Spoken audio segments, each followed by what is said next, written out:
اعوذ باللہ من الشیطان الرجیم بسم اللہ الرحمن الرحیم۔ السلام علیکم۔ جنت کے پتے، جسے نمرہ احمد نے تحریر کیا ہے، بہت ہی خوبصورت ناول ہے۔ اب اس ناول کو آگے پڑھتے ہیں۔ وہ بہت تھکی ہوئی پاسپورٹ آفس سے نکلی تھی، اسلام آباد سے پنڈی کا اتنا لمبا اور رش بھری سڑک پہ تھکا دینے والا سفر کر کے۔ وہ آج پاسپورٹ آفس سے اپنا پاسپورٹ اٹھانے آئی تھی، مگر یہاں علم ہوا کہ پاسپورٹ 14 جنوری کو ہی مل پائے گا، اور ابھی 14 جنوری میں پورا ہفتہ باقی تھا۔ اسلام آباد میں کوئی تکنیکی مسئلہ تھا، اس لیے اسے پنڈی میں ہی اپلائی کرنا پڑا تھا۔ واپسی پر بھی اتنا ہی رش تھا۔ کچھ شاپنگ کے بعد جب وہ مری روڈ پر آئی تو مغرب چھا رہی تھی۔ سڑک گاڑیوں سے بھری پڑی تھی اور گاڑیوں کا یہ سیلاب بہت سست روی سے بہہ رہا تھا۔ سگنل پر اس نے گاڑی روکی اور شیشے کھول دیے۔ اس کا ذہن ابھی تک پاسپورٹ میں الجھا ہوا تھا۔ یکایک کوئی اس کی کھڑکی پر جھکا۔ سونیو، کیا سوچ رہے ہو؟ وہ پوری طرح چوکی اور سر اٹھا کر دیکھا۔ وہ وہی تھا، ڈالی۔ ناگواری کی ایک لہر اس کے چہرے پر سیمنٹ آئی سے بھول گیا تھا کہ کبھی ڈالی نے اس پر کوئی احسان کیا تھا۔ ہٹو سامنے سے، وہ جھڑک کر بولی۔ وہ کھلی کھڑکی میں اس طرح ہاتھ جما کر کھڑا تھا کہ وہ شیشہ اونچا نہیں کر سکتی تھی۔ لو باجی،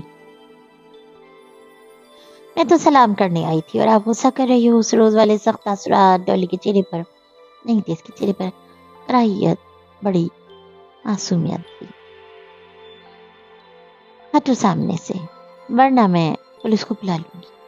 ہائے باجی، ڈالی سے ایسے بات کرتی ہو، اور آپ کی تعریفیں کر کر کے ڈالی نے میرا سر کھا لیا ہے۔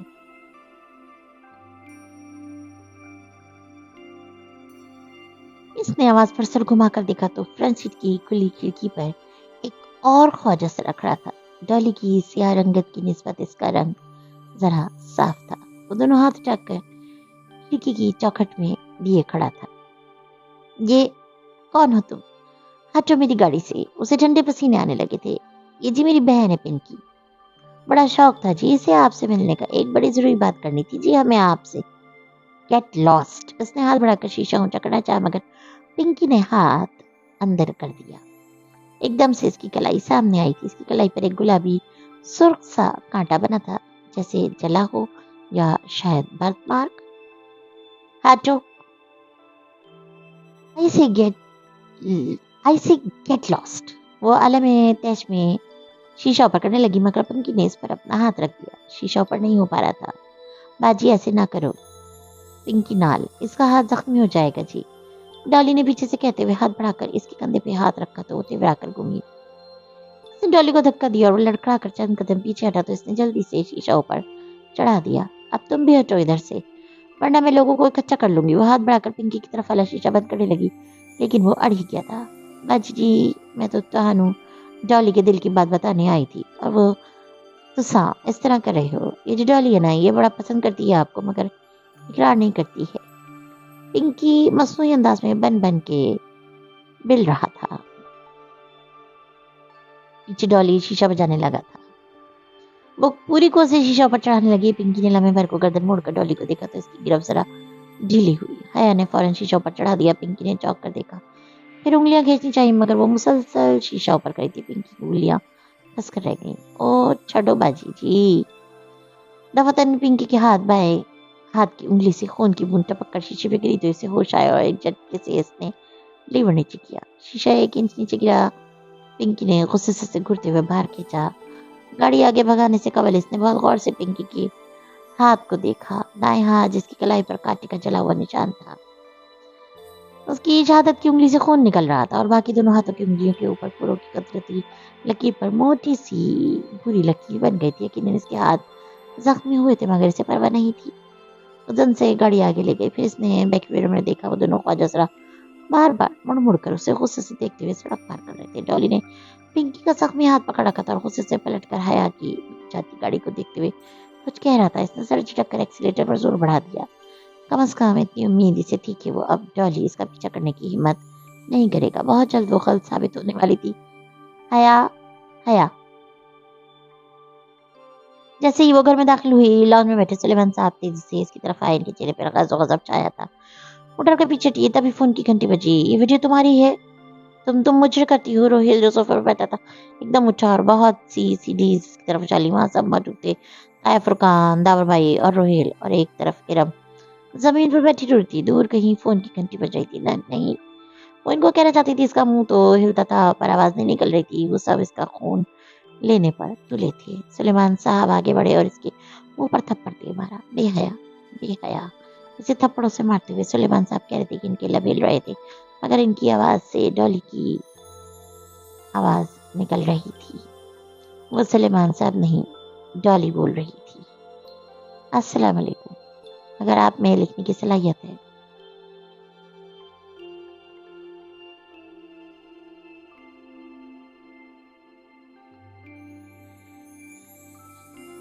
ڈالی پنکی بے حیا، پنکی کی انگلیاں، فون کی گھنٹی.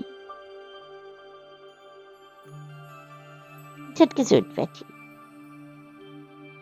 کمرے میں اندھیرا تھا. اس نے ہاتھ بڑھا کر ٹیبل لیمپ آن کیا. زرسی روشنی ہر طرف پھیل گئی. اس نے بھی اختیار دونوں ہاتھوں سے اپنا چہرہ چھوا. سب ٹھیک تھا. کسی کو کچھ علم نہیں ہوا تھا. اور سب ایک خواب تھا. او خدایا. اس کا سانس تیز تیز چل رہا تھا. دل ویسے ہی دھڑک رہا تھا. پورا جسم پسینے میں بھیگا تھا. فون کی مخصوص ٹون اسی طرح بج رہی تھی. ہاں بس وہ گھنٹی خواب نہیں تھی. اس نے سائڈ ٹیبل سے موبائل اٹھایا اور چمکتی اسکرین کو دیکھا. Private number calling. اور پھر اس نے فون کان سے لگا لیا. میجر احمد، میں آپ کے آفس آ کر رپورٹ درج کروانے کے لیے تیار ہوں. کل صبح 9 بجے میرے گھر کی بیک سائڈ پر موجود گراؤنڈ کے انٹرنس پہ گاڑی بھیج دیں. شارپ. اوکے. اسے فاتحہ نہ لہجے سنائی دیے تھے. اس نے آہستہ سے فون بند کر دیا. کبھی بھی وہ کسی لڑکے سے طرح نہیں ملی تھی مگر نہ ملنے کی صورت میں وہ ویڈیو کبھی نہ کبھی لیک ہو کر اس خوفناک خواب کے وجہ سے اس نے یہ سب کرنے پر مجبور کیا. اسے لگا اب اس کے پاس اور کوئی چارہ نہیں رہا. میجر احمد سے تو وہ نمٹ لے گی. پلے گراؤنڈ کے گیٹ کے ساتھ شہتوت کا تناور درخت تھا. وہ اس سے ٹیک لگائے منتظر کھڑی تھی. سرخ اے لائن قمیص، چوڑیدار پاجامہ، اوپر اسٹائلش سا سرخ سویٹر جس کی لمبی آستینیں ہتھیلیوں کو ڈھانپ کر انگلیوں تک آتی تھیں، اور کندھوں پر براؤن چھوٹی سی اسٹول نما شال. لمبے بال پیچھے کمر پر گرے تھے. سردی اور دھند میں وہ مضطرب سی کھڑی تھی. ارم یا زارا، اس نے کسی کو نہیں بتایا تھا. یہ خطرہ اس کو اکیلے مول لینا تھا. دفتر اس نے بے چینی سے گھڑی دیکھی. 9 بجنے میں 1 منٹ تھا. اسی پہلے ایک کار زنزیر کے سامنے آ کے رکی. سیاہ پرانی مرسیڈیز اور کسی بت کی طرح سامنے دیکھتا ڈرائیور. وہ خاموشی سے سر جھکائے آگے بڑھی اور پچھلا دروازہ کھول کر اندر بیٹھ گئی. اس کا دروازہ بند کرتے ہی ڈرائیور نے گاڑی آگے بھگا دی. تقریباً 1 گھنٹے بعد وہ سیف ہاؤس تھی.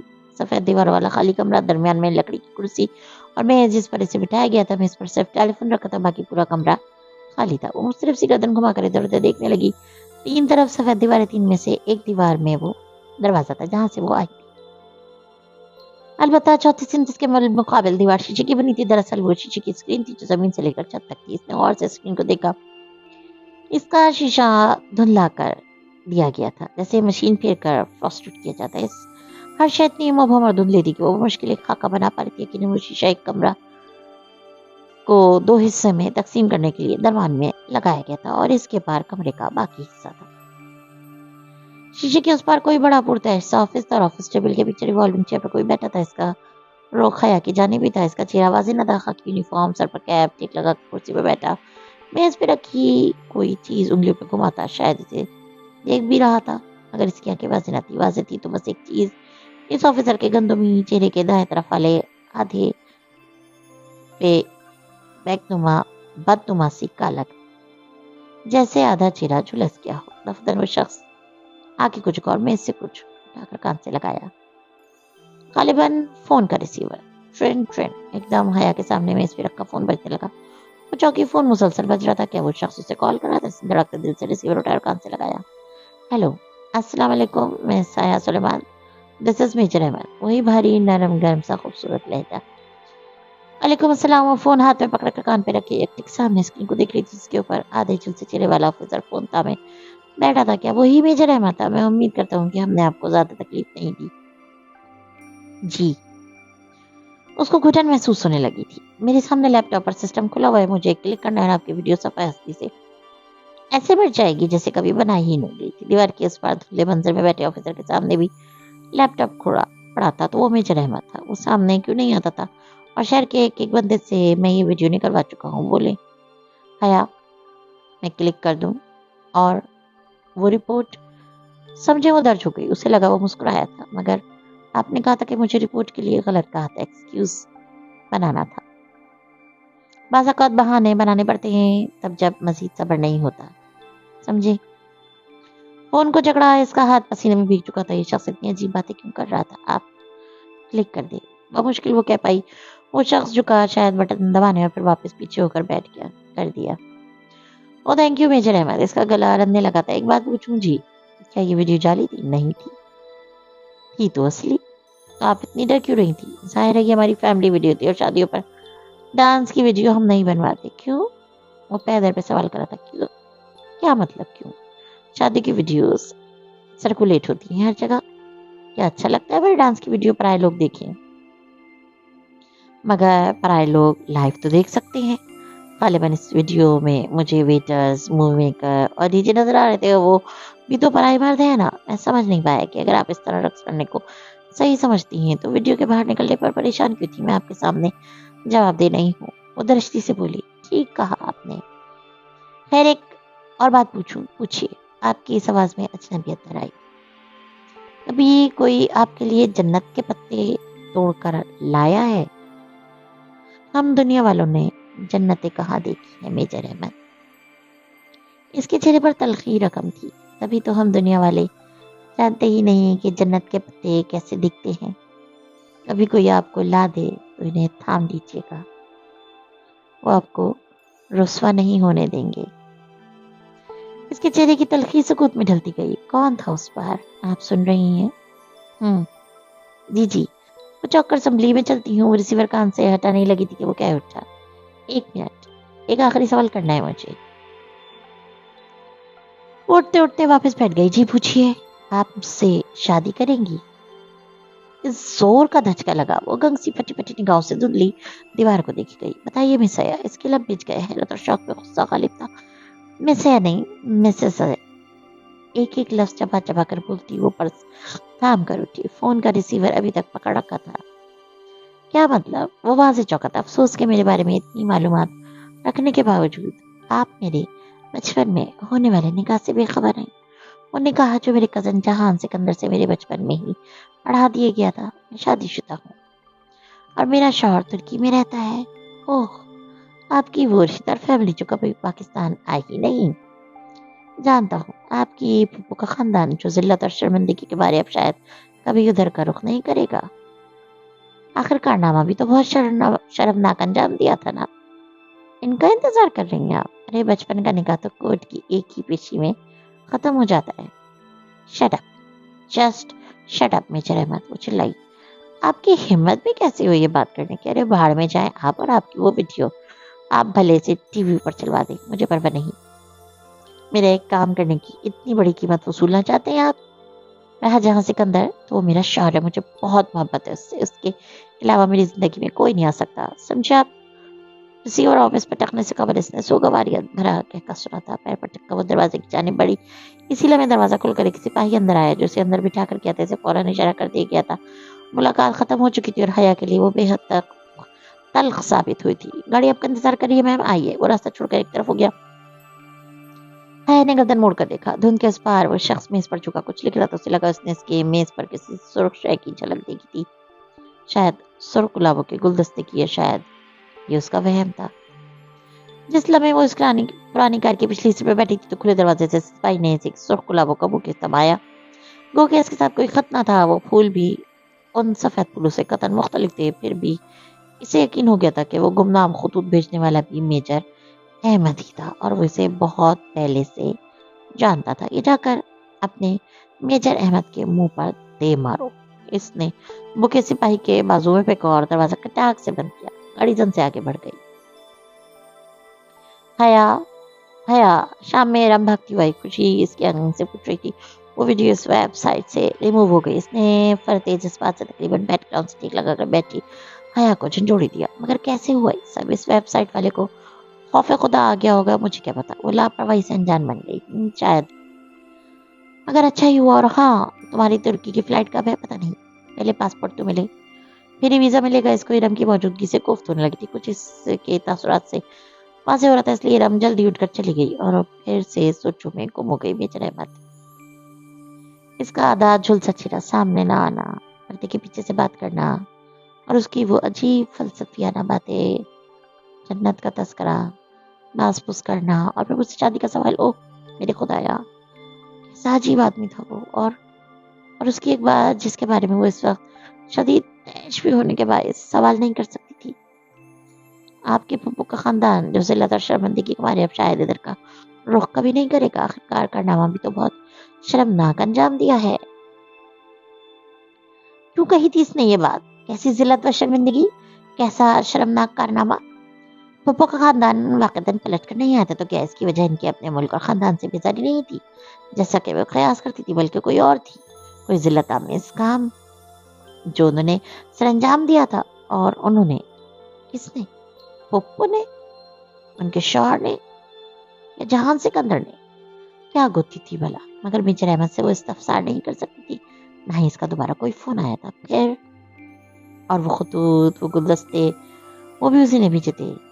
इसके सरपंच जाने का कैसे इल्म हुआ? यकीनन वो इसकी कॉल टैप करा था जब सारा ने इसको बताया था, और वो उस वक्त यकीनन इसके घर के बाहर ही होगा। मगर गुलदस्ता तो किचन की टेबल पे रखा था, तो क्या वो इनके घर भी दाखिल हो सकता था? और इसके कमरे में भी? खौफ की लहर ने से अपने हिसार में ले लिया। वो उठकर दरवाजा बंद करने ही लगी थी कि फातिमा बेगम दरवाजा खोलकर अंदर आई। हया, तुम्हारे अब्बा तुम्हें बुला रहे हैं। वो क्या आ रही हूँ? उसने तकिया से रखा और उस पर रखा दुपट्टा उठाकर गले में डाला, स्लीपर पहने और बाहर आई। अब्बा, इसने उंगली की पूंछ से कमरे का दरवाजा खटखटाया। आ जाओ है। उसने दरवाजा खोला। सामने बेड पर सुलेमान साहब बैठे थे, सोच में गुम मुतफक्किर। उसके मुंतज़िर साथ एक तरफ सोफे पर फातिमा बेगम मौजूद थी, इनके खूबसूरत आंखें सोगवार थी और बावाकार सिरापे पे अफसरदगी छाई हुई थी। आपने बुलाया था अब्बा? आओ बैठो। मैंने एक फैसला किया। इसने गर्दन उठाई। वो बहुत संजीदा दिखाई दे रहे थे।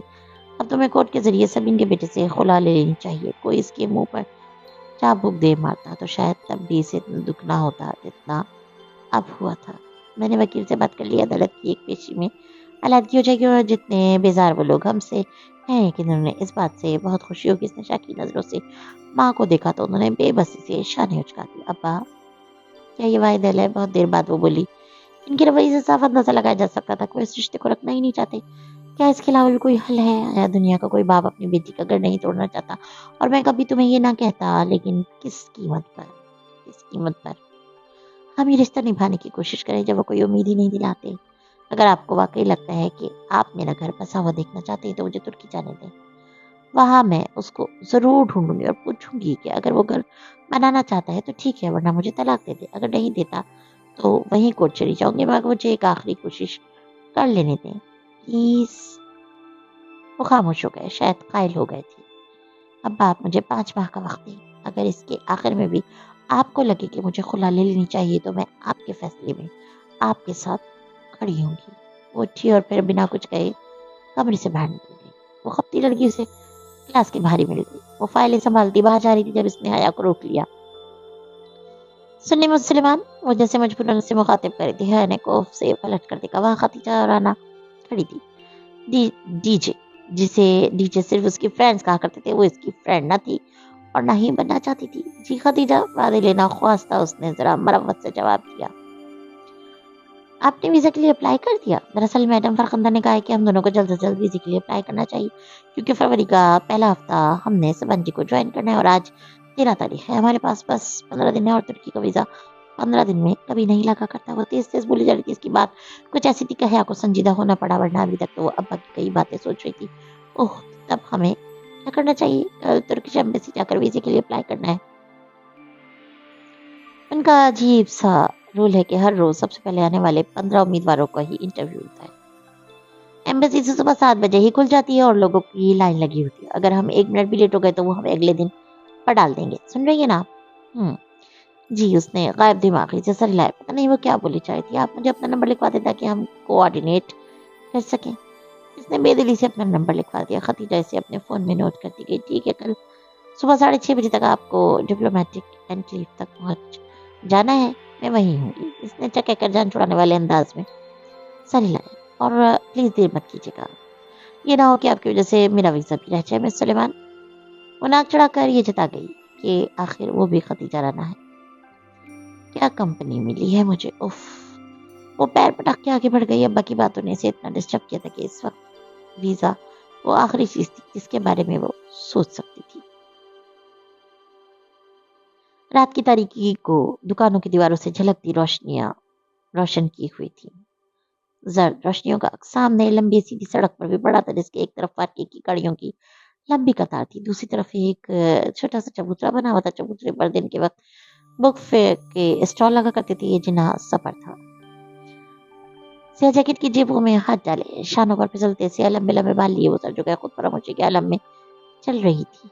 अम्मा और अब्बा की कही गई बातें दिल दिमाग में गूंजी थी। जान सिकंदर कौन था? इसका मनकूर कजन, शौहर, वो शख्स जिसके ख्वाब इसने सारी उम्र देखे थे। क्या अब्बा अम्मा नहीं जानते थे कि ये ख्वाब अगर अपने हाथों से तोड़े जाए तो उंगलियां भी जख्म हो जाती है? फिर कैसे वो खुद को जख्म दे? अगर वो जहान या सबीन पुप्पू के ये कोई अनचाहा रिश्ता थी तो भी उनको सफाई का एक मौका दिए बगैर ही कैसे खुद को उनसे अलग कर ले। वो सीटी की आवाज तेजी से आ रही थी जिसने इसे ख्यालों के हुजूम से निकाला। इसने चौक का सर उठाया। वो 3 लड़के थे, जीन्स और जैकेट से मलबूस।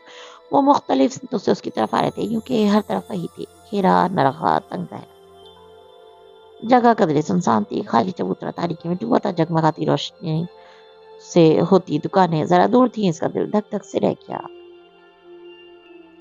वो तेजी से पलटी मगर इधर से भी इनका कोई चौथा आ रहा था। वो मोमो आवाजें निकालते, मैंने कर इशारे करते, इसके घेरा तंग कर रहे थे। वो करीब आते, लड़कों के दरमियान से तेजी से सर झुकाए गुजरने लगी, मगर दाएं वाले लड़के ने स्लो रफ्तारी से इसकी कलाई थाम कर अपनी तरफ खींचा था। अभी इसके लबों से चीख भी नहीं निकली थी कि आगे बढ़ने वाला खुद बौखला कर पीछे हटा। टन की जोरदार आवाज के साथ किसी ने इस लड़के के सर पर कुछ मारा था। भरन जोगे, बाजी को तंग करते हुए, छोड़ूंगी नहीं मैं तुम्हें। ऊंची लंबी डॉली हाथ में पकड़े फ्राई पैन को घुमा घुमा कर मार रही थी। आया हक्का बक्का सी 2 कदम पीछे हुई। जिसको लगा था वो सर पकड़े बिलबिलाता हुआ भागा था। बाकी 2 भी साथी दौड़े थे। एक ने जरा फुर्ती दिखाकर डॉली को लात मारनी चाहिए। डॉली ने ऐसी फ्राइंग पैन को घुमाकर ऐसी सर्दी के लड़के का घुट्टा चटा किया और वो लंगड़ाता हुआ भाग गया। आए बड़े साले, डॉली से पंगा लेते हैं। वो फातिहाना हाथ झाड़ते हुए अभाया की तरफ उड़ा। पहली दफा जब इसने डॉली को देखा तो इसे कराहियत आई थी। दूसरी दफा खौफ, और उस दिन ट्रैफिक जैम में देखकर गुस्सा आया था। और आज कुछ भी नहीं। वो खामोशी से तेज तेज सांस लेती इसको देख रही थी। छोड़ो जी इन हरामखोरों को बाजी, इनका तो काम ही यही है। मैं भी बड़ी देर से ताड़ रही थी इनको। मुझे क्या पता था कि अपनी बाजी जी को तंग कर रहे हैं। आए बड़े। वो पूरी बात सुने बगैर ही पलट गई। सीने में बाजू लपेटे सर झुकाए तेज तेज कदमों से चबूतरे की जानिब बढ़ने लगी। ख्वाजा सिरा के साथ रात के इस पहर सड़क पर खड़े होना पतन दुरुस्त न था। अरे बाजी जी गलती सुनो। वो इसके पीछे लपका है। चलते चलते रुकी और पलट कर संजीदगी से उसे देखा। क्या है? इसका मुंह भी चला दुकानों की जर्द रोशनी में दमक रहा था। हाय रब्बा, बाजी तुसी कितने सोने हो जी। वो दोनों हाथ रुखसारों पर रखे खुशी से चेका। इसे कराहियत आई ना खौफ, बस चुपचाप उसे देखी गई। शुक्रिया ही कह दो बाजी, शुक्रिया। और कुछ? इसका अंदाज सपाट था।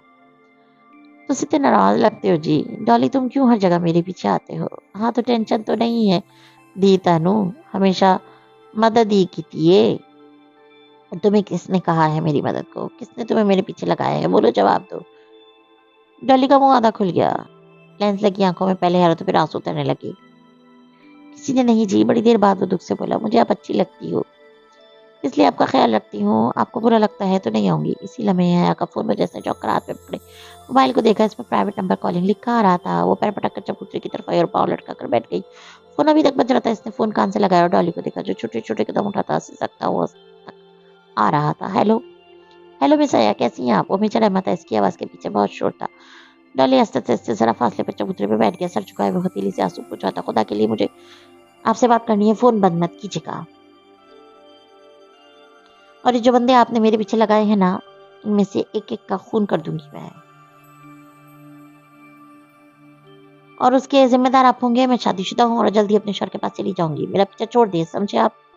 और आइंदा मुझे फोन मत कीजिएगा। मजीद कुछ सुनने बगैर इसने फोन रख दिया।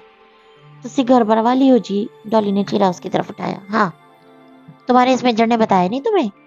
उसी ने मेरे पीछे लगाया ना तुम्हें? अल्लाह पाक की कसम ले लो जी, मुझे किसी मेजर वेजर ने नहीं भेजा, मैं खुद आता हूँ, अल्लाह की कसम जी। वो रोते हुए कह रहा था, हया के दिल को कुछ हुआ, उसे लगा सच बोल रहा है। मैं किसी को जाकर आपकी बातें नहीं बताता, मुझे बड़ा प्यार है जी आपसे, कसम से। वो लब भीजती उसे देखती रही।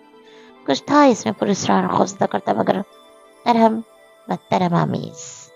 ठीक है मत रो, मैं जी बड़ा प्यार करती हूँ आपसे, इसलिए आती हूँ, पर तुम सीधे इल्जाम ला रहे हो। वो अब सिसकते हुए अपना सर पीटने लगा था। अच्छा, ना स्टॉप इट। वो चुपचाप बैठा उसे तकता रहा जब वो कलाओं में घूर रही थी। तुझे जा रहे हो कहीं? हया ने चौंक कर उसे देखा। तो उसी फोन में कही या नहीं? इसने वजाहत की। हाँ, मैं यूरोप जा रही हूँ। वो जहाँ अमेरिका या अंग्रेजी फिल्मों वाला बुरा ना भूल कर रखो जिसे चाहेगा। शायद वो वाकई एक आम ख्वाजा सिरा था, या फिर कोई बहुत बड़ा मक्कार अदाकार। हाँ वही, इसने तरदीद की। इधर कौन है जी? मेरा शौहर रहता है वहाँ। वो अब सामने रोशन दुकानों की कतार को देख रही थी। कैसा है जी ताड़ा शौहर? मैं नहीं जानती डॉली, अगर मैं जानती होती तो इधर न बैठी होती। इसकी पलकें भीग गईं। तुम दुआ करो डॉली, वो मुझे मिल जाए। वो आंखों की नमी छुपाते हुए उठ खड़ी हुई। डॉली ने सर उठाकर देखा। वो उंगली की नोक से आंखों के किनारे साफ करती हुई सड़क की तरफ जा रही थी। डॉली की आंखों में बेपनाह उदासी उतर आई थी। खुदा करे वो तुम्हें कभी न मिले हया सुलेमान। खुदा करे तुम उससे मायूस होकर जल्दी वापस आ जाओ, और खुदा करे तुम उधर जा ही न सको। वो तेज तेज कदम उठाती आगे बढ़ रही थी जब इसने डॉली को यह कहते सुना, मगर नहीं, वो डॉली की आवाज नहीं थी। वो किसी मर्द की आवाज थी, भरपूर, खूबसूरत और उदास। ऐसी आवाज जो इसने पहले कभी नहीं सुनी थी। वो मीचर अहमद की आवाज से ज्यादा खूबसूरत थी, और उसमें जहान सिकंदर की अजनबी आवाज जैसी बेरुखी भी न थी। इसके कदम संजीर हो गए। तेजी से उसने गर्दन मोड़ी। दूर अंधेरे में चबूतरा खाली था। वहां दूर दूर तक किसी का नामो निशान भी नहीं था। जिंदगी में पहली बार इसके अंदर डॉली से दोबारा मिलने की ख्वाहिश ने जन्म लिया था। इसे जानना था कि डॉली कौन है, क्या है, क्यों है। इस रात वो मुश्किल से 2-3 घंटे सो सकी थी। फिर फजर की अजान से पहले भी तैयार होकर वो डिप्लोमेटिक एनक्लेव पहुंच गई कि खतीजा की बार बार कॉल आ रही थी। शुक्र है आप आ गई। खतीजा उसे बाहर ही मिल गई। इसकी अना के पीछे चुपी आंखें फिक्रमंद लग रही थी।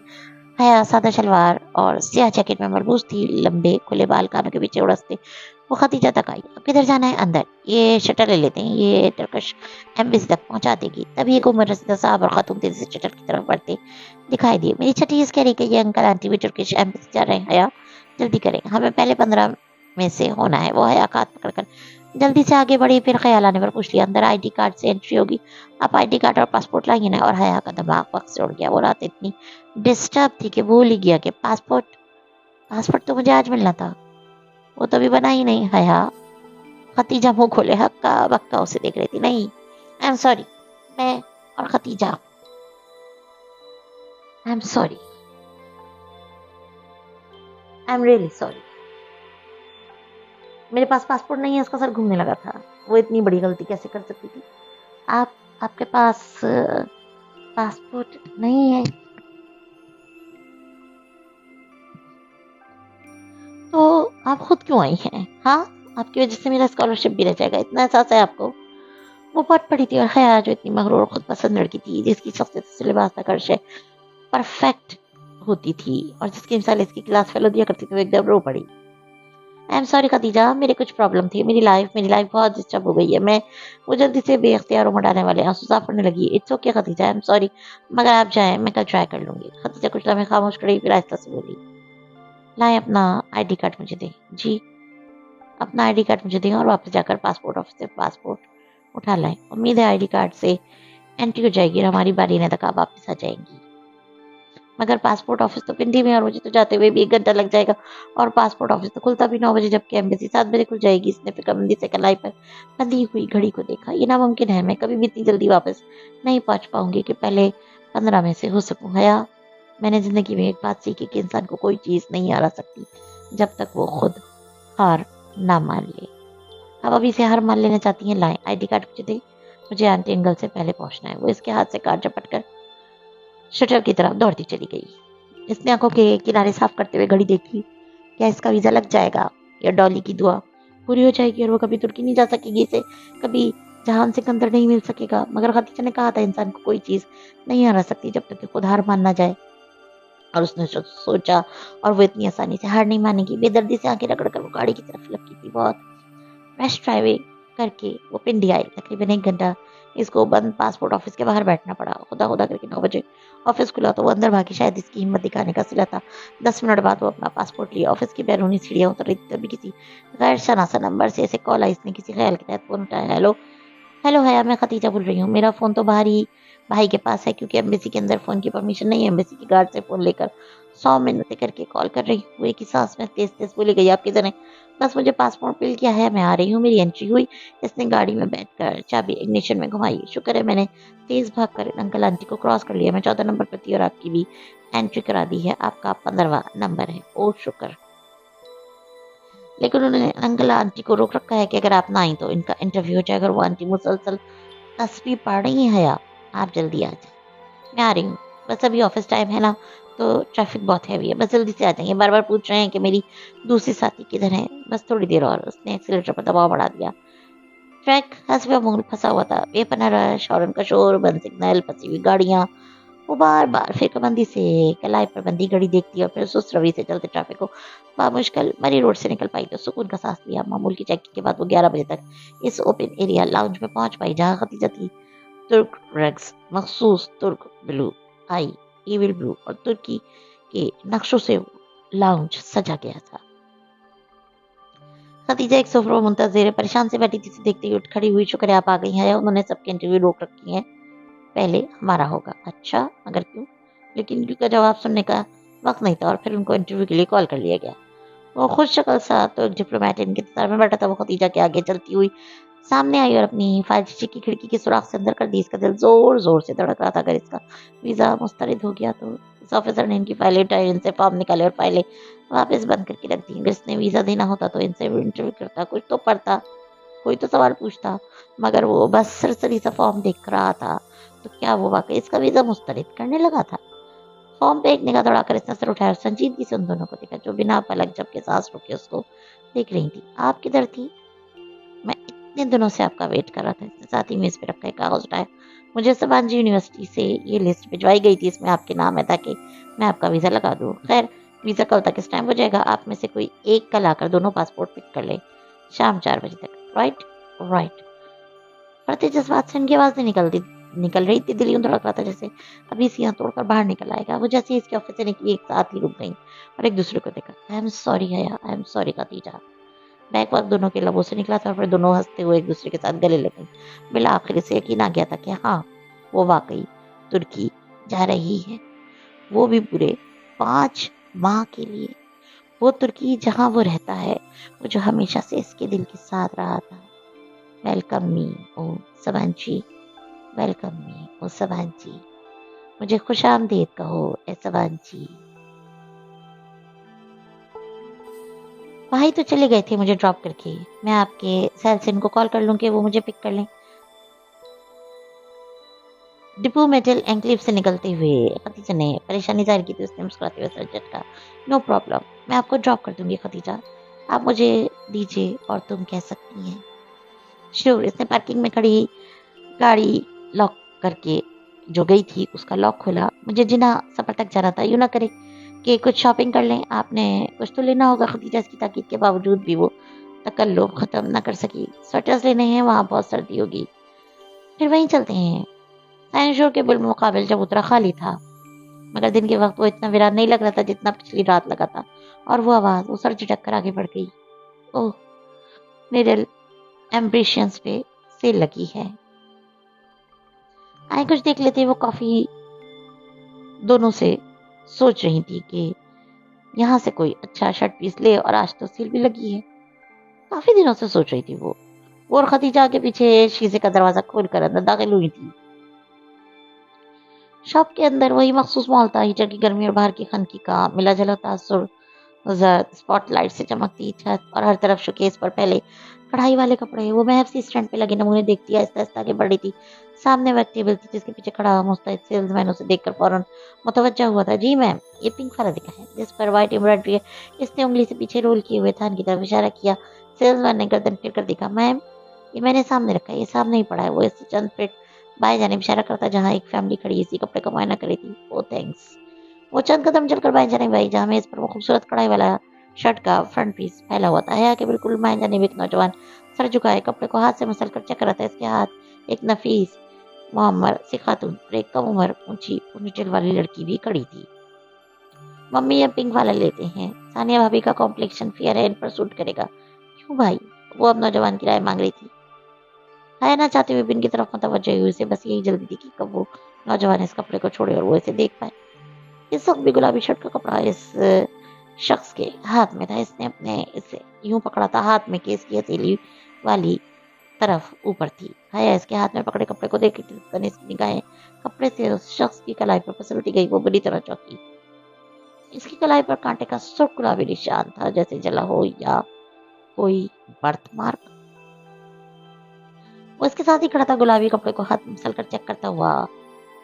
वो मुकम्मल तौर पर अपनी फैमिली की तरफ मुतवज्जा था। वो यहाँ से इसका नीम रोकी देख सकती थी। वो दराज का था, रंग साफ और आगे पर फ्रेम लेस ग्लासेस थे। चेहरे पर मताना संजीदगी थी। जीन्स और जैकेट में मलबूस वो अच्छा खासा स्मार्ट नौजवान था। भाई ने दोबारा इसके हाथ को देखा जिसमें इसने कपड़ा पकड़ रखा था। इसी पल इसके बहन ने वो कपड़ा नरमी से अपनी जानिब खींचा। गुलाबी रेशम इसके हाथ से फिसल गया। अब इसकी उंगलियां सामने थी जिनके ऊपर पोरों की कुदरती लकीर पर भूरी सी लकीर पड़ी थी। इसे बेख्तियार शीशे में आई वो उंगलियां याद आई। बहुत एहतियात से इसने इधर उधर देखा। खदीजा कदरे फासले पर खड़ी डमी का लिबास देख रही थी। आस पास कोई इसके जानने वाला न था। यकीनन वो यहाँ तमाशा कर सकती थी। पिंकी, इसने धरस्ती से करीब खड़े नौजवान की तरफ चेहरा करके बुलंद आवाज से पुकारा। वो अपनी बहन की सिर्फ देख रहा था। इसने शायद सुना नहीं था। अलबत्ता इसकी बहन हया को अपनी तरफ देखता पाकर कुछ बोलते बोलते रुकी थी। पिंकी, इसने जरा जोर से पुकारा। कम उम्र लड़की ने नासमझी से उसे देखा। इसकी वालदा भी बेटी के निगाह के ताक़ुब में उसकी तरफ देखने लगी थी। इन दोनों ने यूं रुक कर हया को देखने की वजह से इस नौजवान ने भी गर्दन मोड़ी। हया ने देखा इसका चेहरा झुलसा हुआ था। झुलसने का निशान बहुत गहरा न था, बस इतना कि आधा चेहरा साफ गंदमी रंगत का लगता तो दूसरा हिस्सा गहरा सांवला। पिंकी, डॉली कहाँ है? वो सीने पर बाजू लपेटी तीखे अंदाज में बोली और चुके वो इस नौजवान की आंखों में देखकर बोली, इसलिए तो वो जरा सा उलझ सा गया। सॉरी, मैंने पूछा डॉली कहाँ है? कौन? मैं समझ नहीं है। वो धीमे मगर उलझे हुए लहजे में बोला। अगर आपके दिमाग पर चोट आने की वजह से आपकी याददाश्त खो गई है तो बेफिक्र रहिए, मैं आपको याद कराई दे देती हूँ। डॉली आपका वो ख्वाजा सरा दोस्त है जिसके साथ मिलकर आप रोज ख्वाजा सरा बने सड़क पर भीख मांग रहे होते हैं। इनकी नाम बताया था ना आपने अपना? नहीं। इसकी पेशानी शिकन आलूद हुई, आंखों में गुस्सा दराया। कहाँ वो जरा बर्दाश्त करके बोला, मैडम आपको कोई गलतफहमी हुई है। मैं आपको जानता तक नहीं हूँ, मगर मैं आपको बहुत अच्छे तरीके से जानती हूँ। ये आपकी उंगलियों पे निशान मेरी गाड़ी के शीशे में फंसने के बायस ही आए थे। मुझे याद है मिस्टर। आप कौन है और प्रॉब्लम क्या है आपको? वो लड़की मजीद बर्दाश्त नहीं कर सकी थी। मैं वो हूँ जिसने आपके इन भाई साहब को ख्वाजा सरा बनते देखा है। इट्स इनफ, इस नौजवान ने गुस्से से घुड़का। मैं शराफत से आपकी बकवास सुन रहा हूँ और अब बेलगाम होती जा रही है। इससे आगे आपने कोई फजूल गोई की तो अच्छा नहीं होगा। इतनी शराफत है आप में तो ख्वाजा सरा क्यों बने हुए थे? किसी ने इसके अकब में कहा तो वो चौंकी। जब बहुत एतमाद से कहती इसके बराबरान खड़ी हुई थी, हया को एकदम ही जैसे ढारस सी मिली। आपका दिमाग खराब है, अपनी बहन को समझाए। मेरे भाई से तारुफ का अच्छा बहाना ढूंढा है उन्होंने। लड़की भड़क कर बोली। शॉप में बहुत से लोग सब कुछ छोड़कर उनको देख रहे थे। तारुफ माय फट। जवाबन खतीजा भी ऊंची आवाज में बोली। आपके भाई को मैंने खुद ख्वाजा सरा बने देखा था। मैं अभी 10 और लोग ला सकती हूँ जो इस बात की गवाही देंगे। अजीब खातून है आप, मैं खवातन की जा रही हैं। ये तारुफ के बहाने किसी और के सामने जाकर बताइए। सर, मैडम, शॉप मैनेजर तेजी से उनकी तरफ आया। प्लीज आप इधर तमाशा न करें, दूसरे कस्टमर्स डिस्टर्ब। ओ मैनेजर साहब। अब इसने इस नौजवान का चेहरा देखा तो शनासाई उभरी। हैरत से बोला, बहुत माजरत सर। मोहतरमा वो हया की तरफ मुड़ा। आप प्लीज शोर ना करें। अगर आप खरीदारी नहीं करना चाहती तो आप जा सकती हैं। आप होते कौन है मुझे शॉप से निकालने वाले? अहमद भाई, चले हम ही चलते हैं, इनका तो दिमाग खराब है। लड़की ने खमकीसी से देखते हुए कपड़ा फेंका और पलटी। वो नौजवान एक तनफर भरी निगाह इस पे डालकर अपनी माँ का शाना थामे दरवाजे की तरफ बढ़ गए। है ने चौक कर उसे देखा। अहमद भाई, मेजर अहमद, तो क्या वो तोबा है? ان آج کل کی لڑکیوں کی والدہ صاحب مسلسل ناپسندیدگی سے بڑبڑاتی نکل گئی. وہ لب پیچھے کھڑی ہونے جاتے دیکھتی گئی سے اس شخص کے میجر احمد ہونے میں کوئی شبہ نہیں رہ گیا تھا. ہایا اس سے پہلے کہ یہ مینیجر ہمیں دھکے دے کر نکالے ہم بھی کھسک جائیں. ڈی جی نے اس کے قریب سرگوشی کی تو وہ چونکی, پھر سر جھٹک کر آگے بڑھ گئی. باہر کھلی فضا میں آ کر اس نے اب بے اختیار کہا تھا, تھینک یو ڈی جے. اور یہ پہلی بار تھا جب اس نے ختیجہ کو اس کے معروف نام سے پکارا تھا. ڈی جے ساختہ ہستی, مجھے پتا تھا آپ جھوٹ نہیں بولتی, آپ نے واقعی وہی دیکھا ہوگا جو کہہ رہی تھی. مگر ڈی جے میں نے اسے واقعی خواجہ سرا بنے دیکھا تھا. آیا آپ نے اسے بس خواجہ سرے بنا دیکھا تھا نا, تو ہو سکتا ہے وہ صرف ایڈونچر کے لیے ایسا بنا ہو. پتہ نہیں اس نے بیداری سے شانے اٹکائے. چلو چلتے ہیں. وہ آگے بڑھ گئی. اس کا دل ہر شے سے اچاٹ ہو گیا تھا.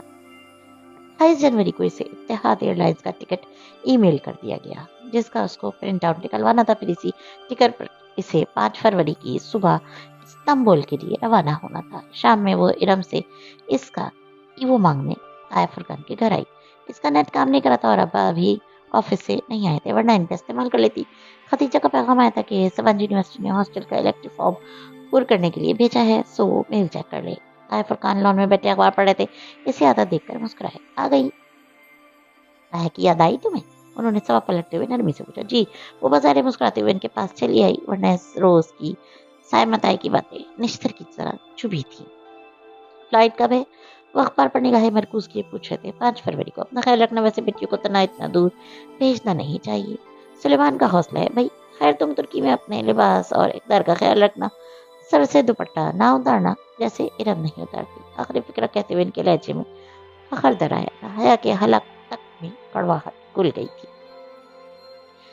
جی بہتر, میں ذرا ارم سے مل لوں. وہ جان چھڑا کر اندر آ گئی. کاش کہ وہ طائف فرقان کو بتا سکتی کہ مغربی لباس جو وہ یہاں ان کی وجہ سے نہیں پہنتی وہاں ضرور پہنے گی.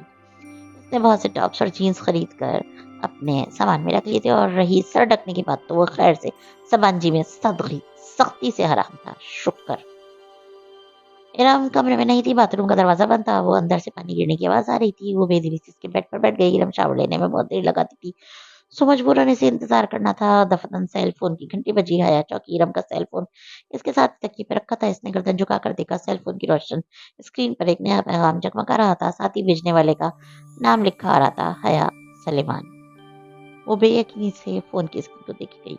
کیا کسی نے ارم کو اس کے نمبر سے پیغام بھیجا تھا, یا ارم نے کسی کا نمبر اس کے نام کے ساتھ محفوظ کر رکھا تھا؟ حیا نے محتاط نگاہوں سے باتھ روم کے بند دروازے کو دیکھا اور فون پر 1-2 بٹن دبایا. پیغام لمحے برباد کھل گیا. میں کال کر لوں, صبح سے بات نہیں ہوئی, اب مزید انتظار نہیں کر سکتا. یہ دل اتنا مضبوط نہیں ہے جان. رپلائی.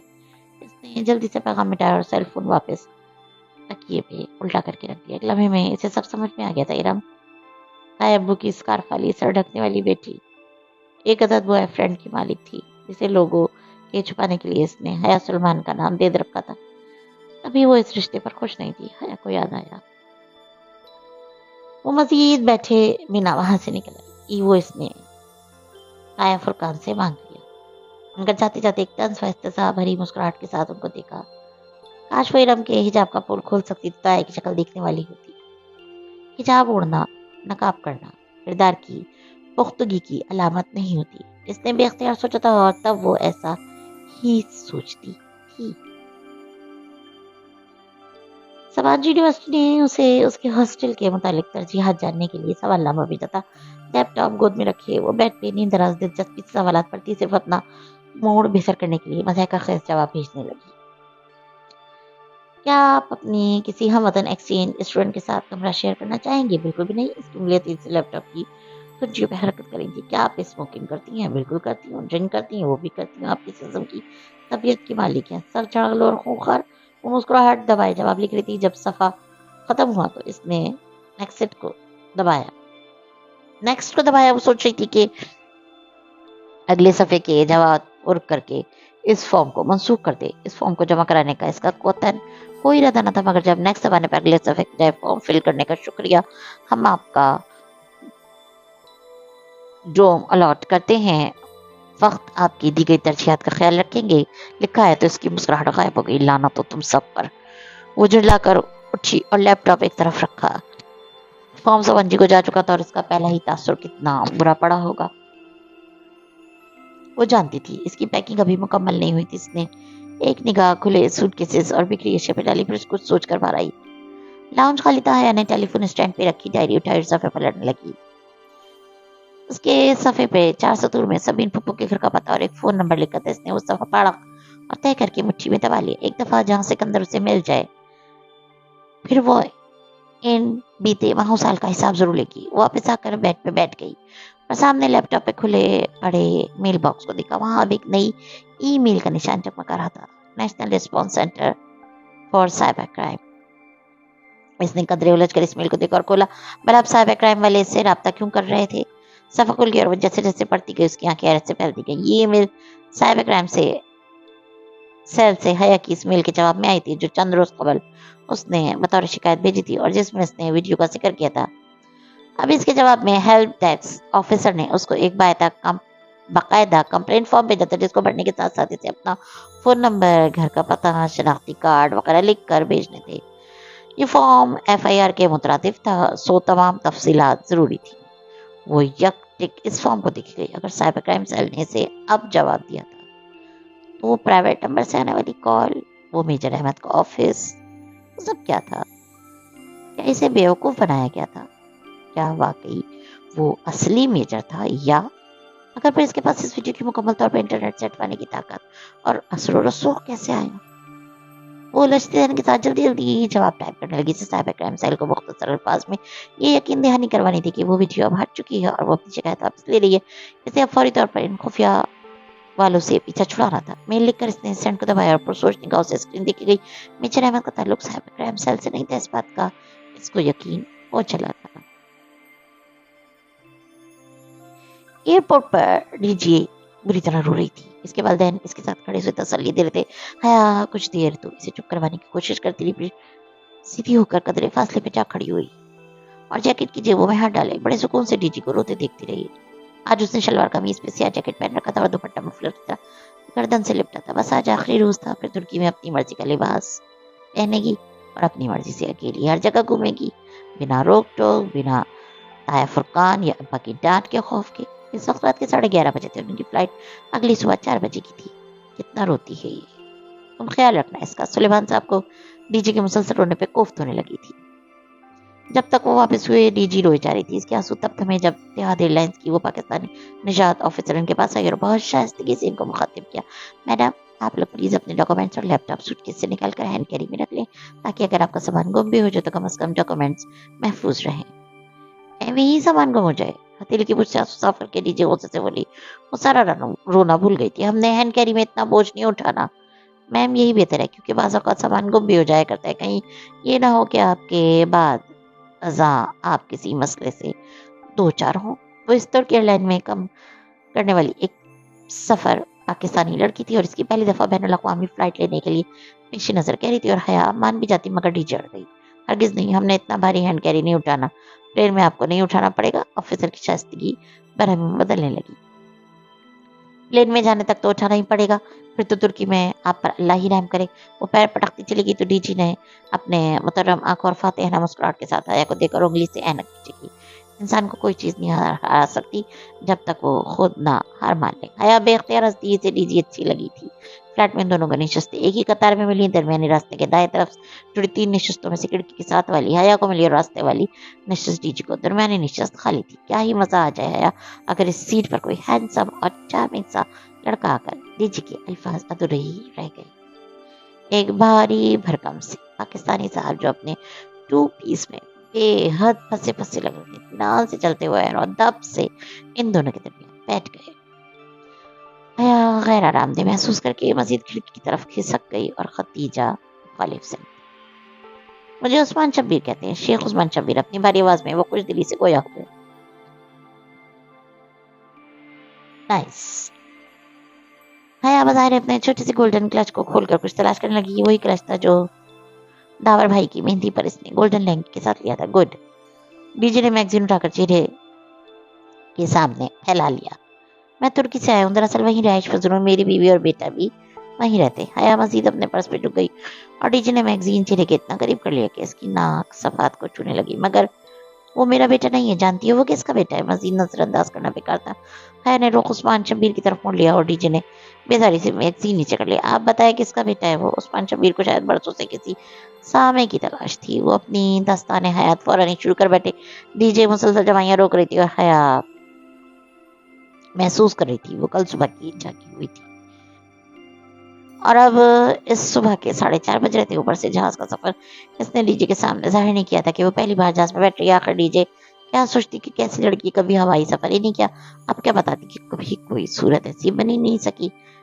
इस सब पर मस्ताद उन साहब की अलमनाक दास्तान, जो मुख्तसरन कुछ ऐसे थी कि वो और इनकी बेगम 38 साल से तुर्की में रिहाइश पसीर थी। चूंकि औलाद नहीं थी इसलिए उन्होंने उस्मान साहब के एक कजन का बेटा गोद ले लिया था। वो बेटा बेचारा प्यार से खासा बिगड़ चुका था। सो इस सूरत हाल को संवारने के लिए उन्होंने कोह में रिहाइश पसीर अपनी भांजी से इसका रिश्ता तय कर दिया, जिस पर 8वीं फेल भांजी साहिबा बहुत खुश और बेटा बहुत नाराज था।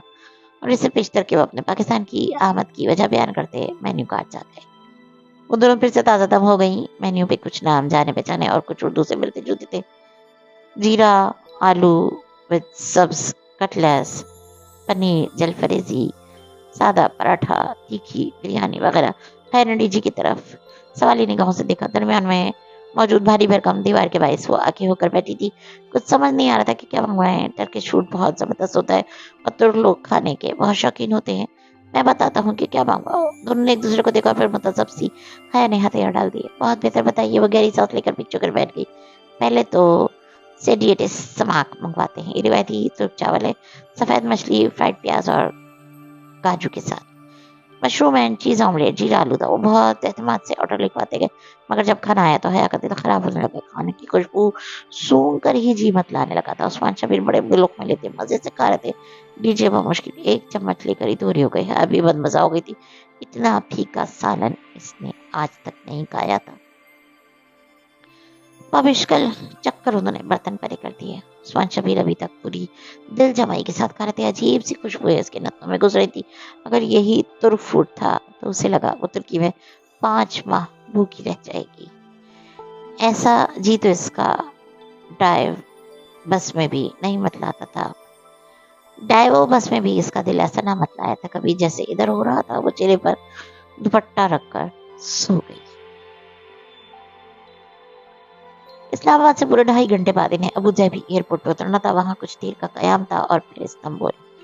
अबू धाबी उतरने से काबल खिड़की के पार जमीन का गोलाई में कटाव दिखाई देने लगा था। जमीन का वो कर्रा इतना हसीन था कि इसकी बेचारी नींद भाग गई।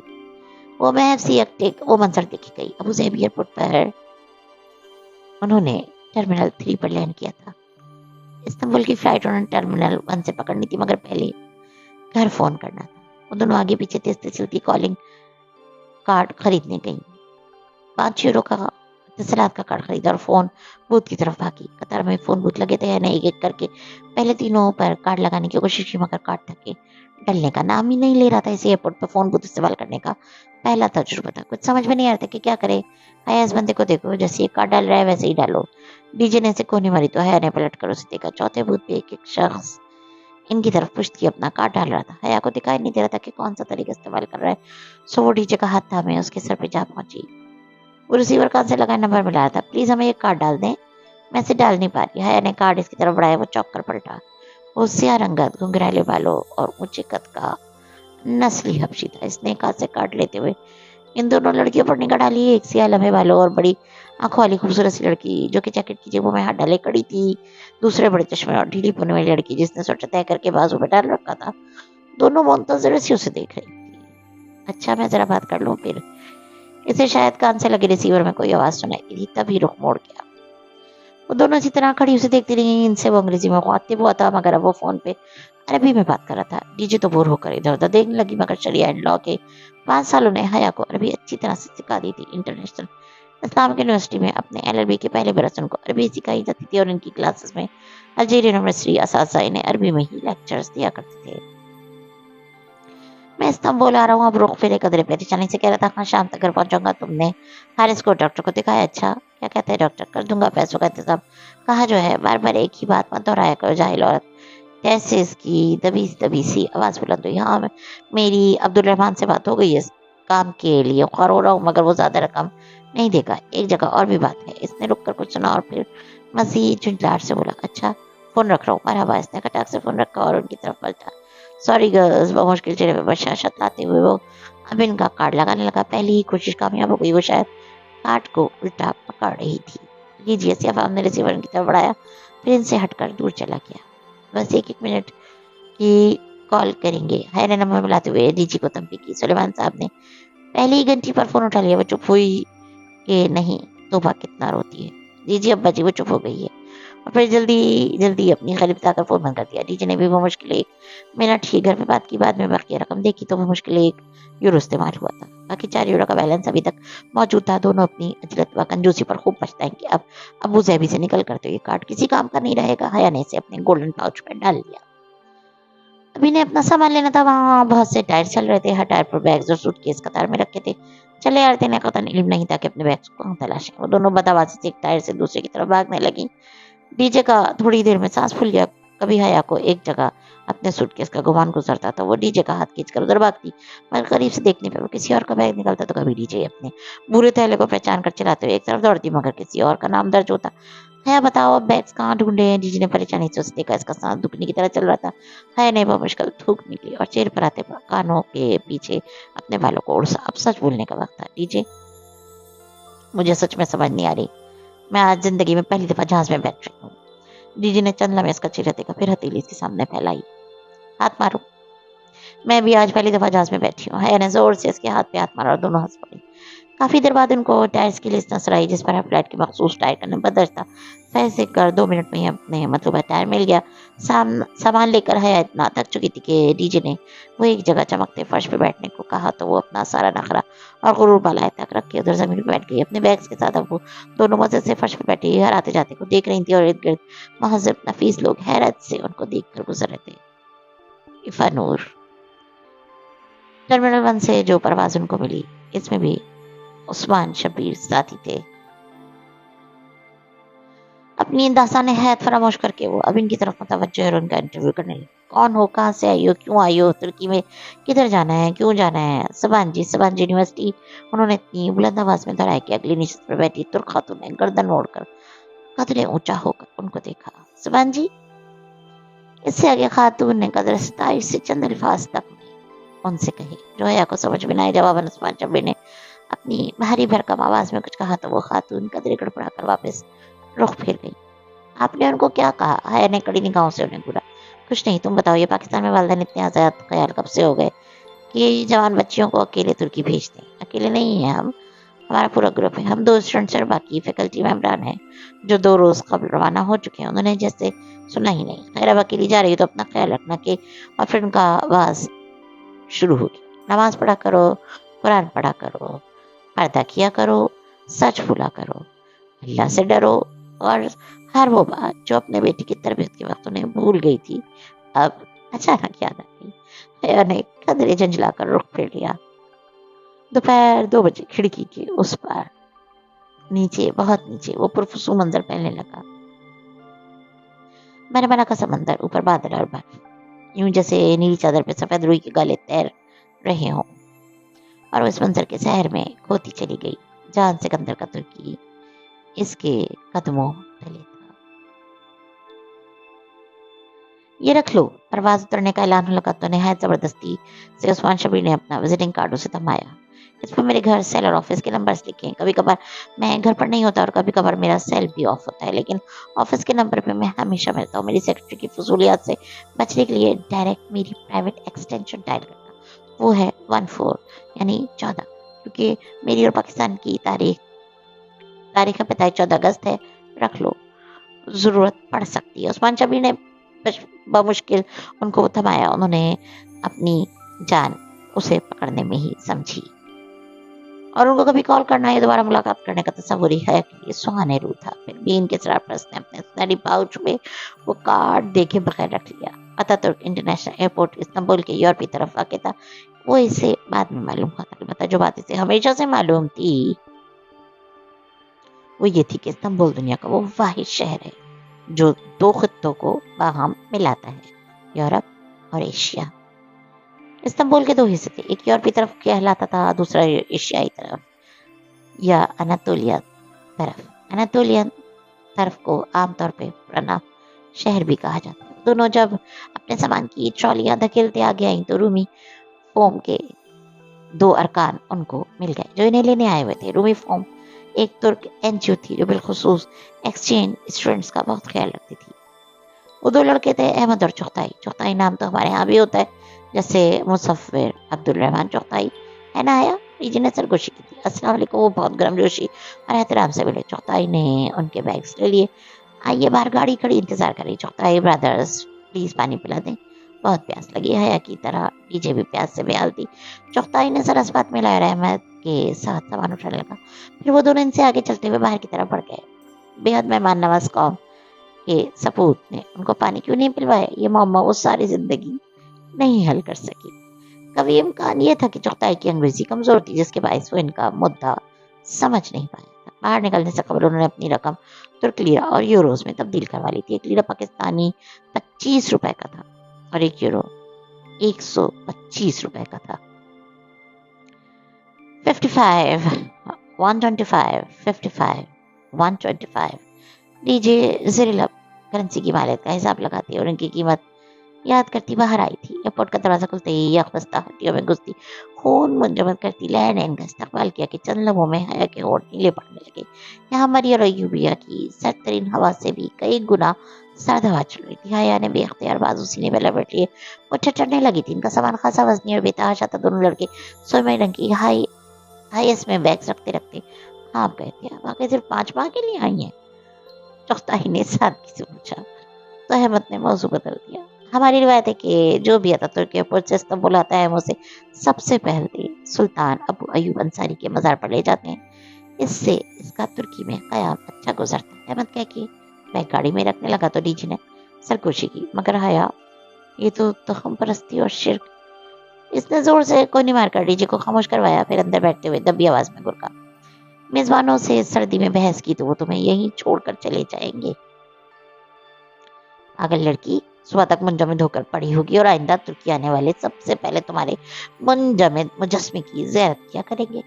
احمد کو ٹوٹی پھوٹی انگریزی آتی تھی. وہ سارا راستہ گرد و پیش کے متعلق بتاتا رہا. حیا کو اس سفر نامے سے دلچسپی نہ تھی. اس رخ میرے کھڑکی کے باہر دیکھی گئی جو امریکی فلموں والی بلند و بالا ترین عمارتوں کی آس لگائے بیٹھی تھی. قدرے مایوس ہوئی کیونکہ استنبول شروع میں تو یوں لگا جیسے اسلام آباد ہو، مگر آہستہ آہستہ غور کرنے پہ معلوم ہوا کہ نہیں، وہ واقعی یورپ تھا. دکانوں کے چمکتے شیشے، صاف سڑکیں، مغربی لباس میں پھرتے لوگ، دکانوں کی چھتوں اور درخت کے اوپر پڑی برف اور سڑک کنارے بچھی برف کی تہے گویا سفید گھاس ہو. عجیب بات یہ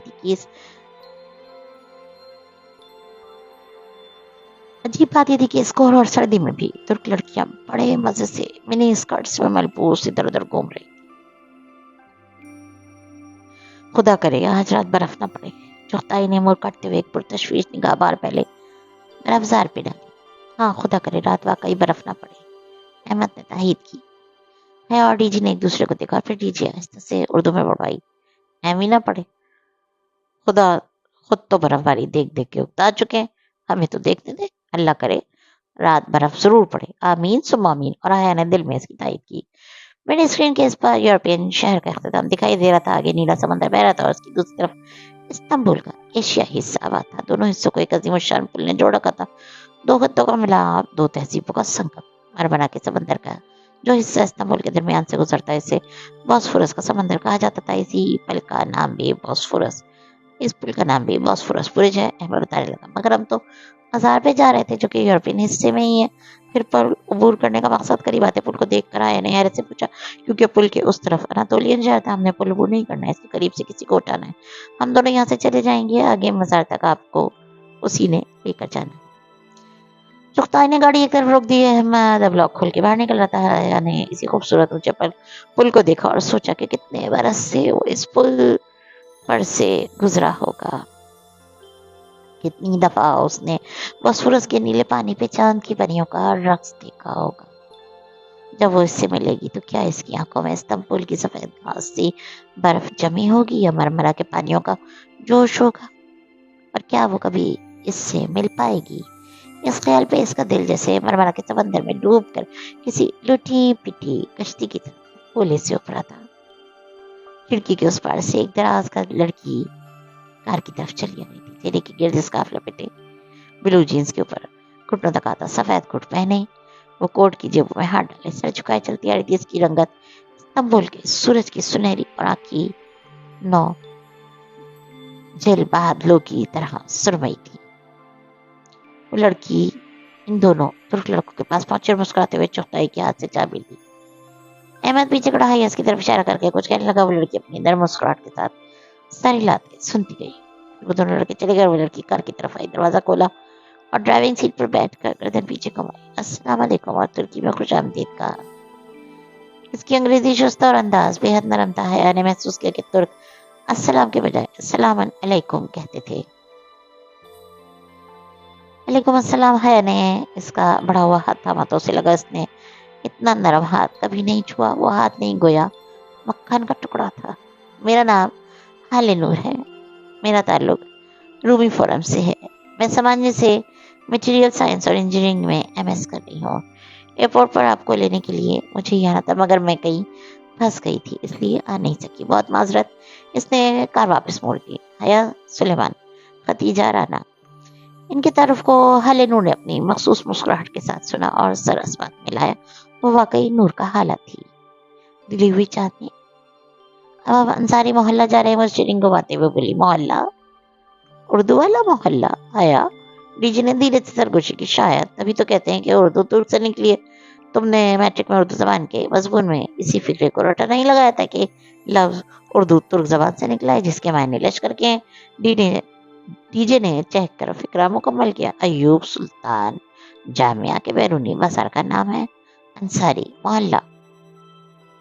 बेहद रश, बहुत से लोग और हर सू उड़ते चुपते कबूतर। वो तीनों लोगों के दरमियान मुश्किल रास्ता बनाती मस्जिद के अहाते तक पहुंची थी। नमाज से फारिग होकर हया ने देखा वहां जामे मस्जिद का नाम अयूब सुल्तान कैमी लिखा था। इसने सोचा कि जामे में जे की जगह सी लिखा है, जो कि गलत लग रहा था।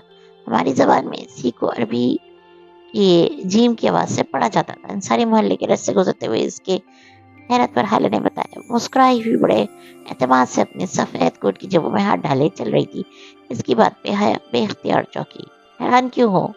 हाले ने रुककर शॉपर से अपने जूते निकालते हुए सीधे कहा। वहां मस्जिद में दाखिले के वक्त जूते बाहर रखने के बजाय शॉपर में रखने और साथ शॉपर हम वक्त उठाए रखने का रिवाज था। यानी अगर किसी का नाम जहान हो तो वो तुर्क जो है उसे कैसे लिखेगा? बिला इरादा इसके लोगों से निकला। फिर फौरन गड़बड़ाकर डीजे को देखा। वो जरा फासले पर कबूतरों की तस्वीर खींच रही थी। इसने नहीं सुना था। हाले डस्टबिन में शॉपर फेंक कर सीधी और मुस्कुरा कर हिज्जे करके बताया, सिहान। ओह। इसने खफीफ सा सर झटका। तभी वो इसे फेसबुक नहीं मिला था। वो इसको जहान लिखकर ढूंढती थी, मगर वो अपने नाम को सिहान लिखता होगा। गली साफ सुथरी और खुशादा थी। दोनों तरफ में दुकानों के दरवाजे खुले थे। आगे कुर्सियां मेजें बिछी थी। इर्द गिर्द बहुत से स्टॉल लगे थे। सड़कों के किनारे पे खुले आम कुत्ते टहल रहे थे, मगर वो भौंकते नहीं थे। हया को भूख लग रही थी और वह इस सफरनामे से बोर होने लगी थी। वो मुश्किल वो तीनों इस रश भरे मोहल्ले से निकली। एक्सचेंज स्टूडेंट्स को इनका पहला खाना एक तुर्क मेजबान खानदान दिया करता था और अभी हम इसी मेजबान खानदान के घर जा रहे थे। जब वो कार में बॉस्फोरस पुल से गुजर रही थी तो हाले ने बताया।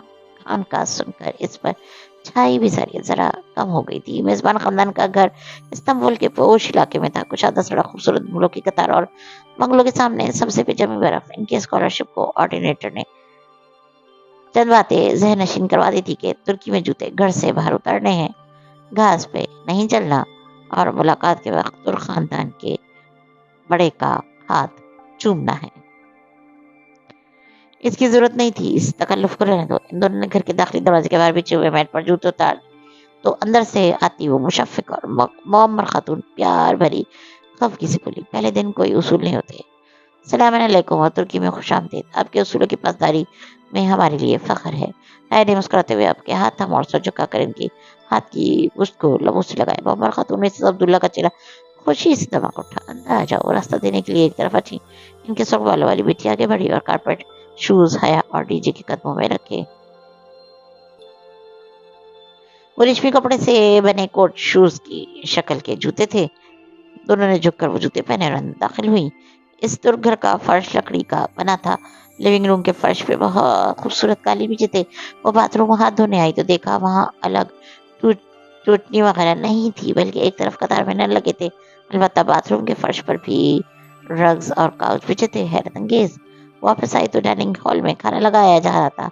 डीजे झुककर प्यार से मिसेस अब्दुल्ला के नवासी उर्वा से कुछ कह रही थी। वो 3 खवातीन पर मुश्तमिल छोटा सा गुम्बद था और चूंकि वो दोनों लड़कियां थी, सो हालिद ने ऐसे तुर्क खानदान का चुनाव किया था जिसमें कोई मर्द ना हो। इसी पल मिसेस अब्दुल्ला सूप का प्याला उठा के ले आई। हाले मुस्तैदी से उनकी हेल्प करवा रही थी। तुम क्या कह रही थी? तुम्हारा कोई रिश्तेदार भी है इधर? उन्होंने सूप का प्याला मेज पे रखा है। एक नजर उसके मलगोबे को देखा। जी, मेरी फूफो है उधर।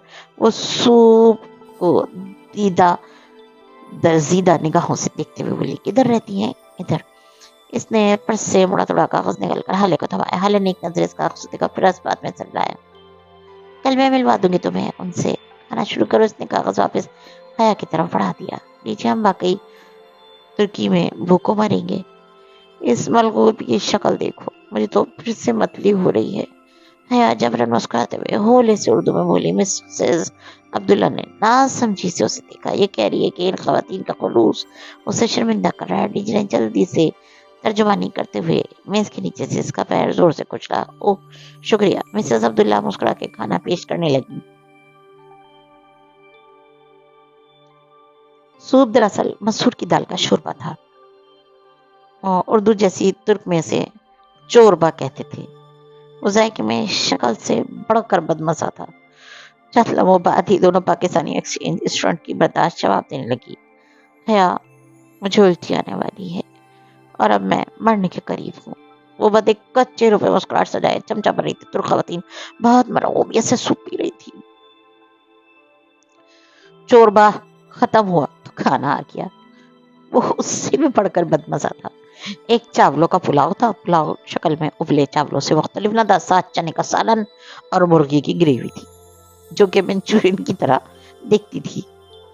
वो 1.5 दिन की भूखी थी और ऊपर से ये बदमजा खाना मजीद हालत खराब कर रहा था। वही तो खवातीन ही खा रही थी।